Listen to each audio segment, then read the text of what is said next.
Meski menyandang tunanetra, Ahmad Hilmi Al-Musawa menolak menyerah dengan keadaan.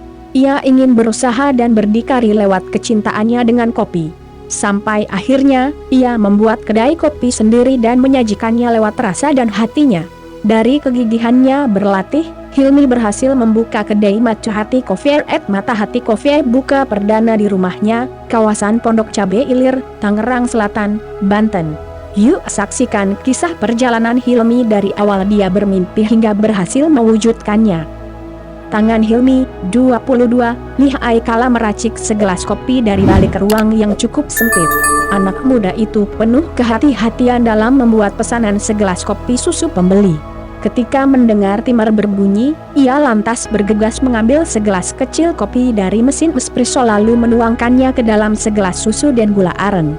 Setelah ditutup dengan alat press, segelas kopi susu kekinian yang sudah dibungkus plastik itu siap diberikan kepada pelanggan. Pria bernama lengkap Ahmad Hilmi Al-Musawa adalah seorang barista yang menyandang tunanetra total. Kedua bola matanya tidak lagi mampu melihat sejak ia lulus dari kelas 6 SD.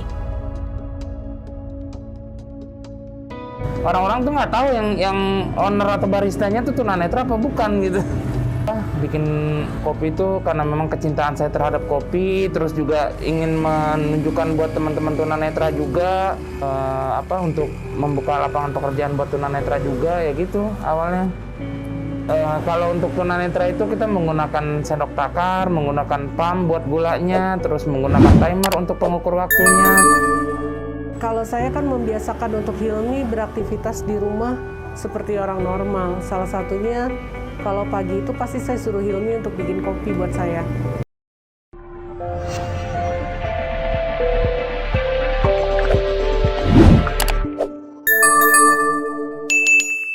Dapatkan berita update dengan mengklik subscribe, lonceng dan berikan komentar.